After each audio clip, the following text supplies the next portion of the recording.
You see, that is the question.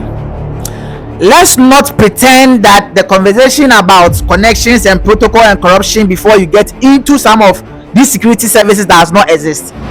Let's not downplay that, because it is being publicly discussed by these political figures themselves.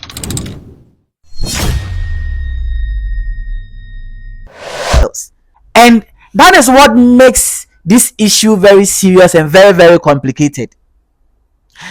And here is where I become worried about the future of this country. You see, the danger is not simply that somebody gets an opportunity through political means or political affiliation. Of course, people must chop as far as they are affiliated with a politician or a political party, whatever it is. No doubt.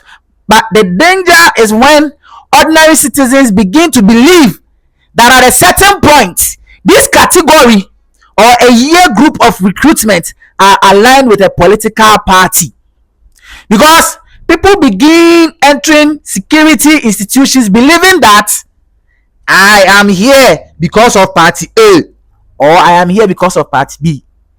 Then we are creating something extremely dangerous. So we have party boys in the security services. You see, we may not see the full effect today, but I'll be the first prophet to mention this. And some years to come, my video will become a reference. If nothing is done about it, a few years from now, this can seriously damage public confidence in Ghana's security institutions. Because of late, we can see what is happening. If the police is acting constitutionally, the opposition now begins to think that the current party is using them as a tool to harass them.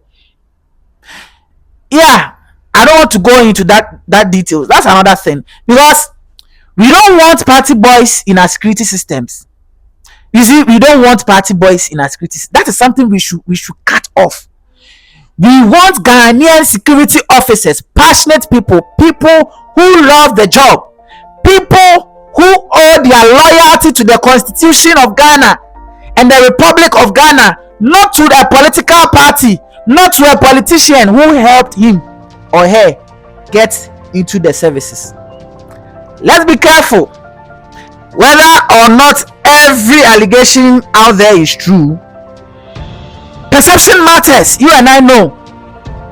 And because perception matters, this is a bigger problem. This is an issue that we have to look at.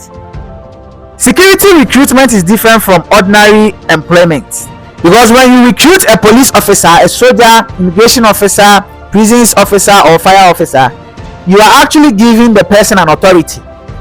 You are giving the person access to weapons, access to sensitive information, citizens, borders, prisons, emergency situations, and sometimes people's life. Yeah, you are handing people's life into their hands.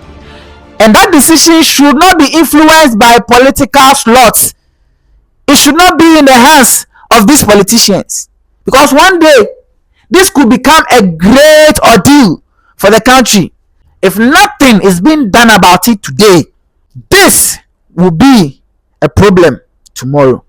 We should have a system that is free, fair, and gives equal opportunity. Until then, we are heading towards a disaster. So, here is what I will propose. Usually I don't just talk. And we can start with this. Rather than saying that let's make it transparent, I think Ghana can borrow ideas from modern recruitment systems elsewhere in the West and in other countries.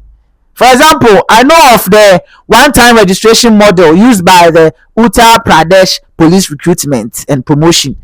I mean, it's in India, and it is being designed to allow applicants to create one free registration profile, which then can be reused for future applications. The registration itself is free, and information is automatically carried into a subsequent application platform that they have, which is being kept for a decade. At any point in time, if you didn't qualify for the first stage, you can come back using the same system to apply again. You don't need to pay any money.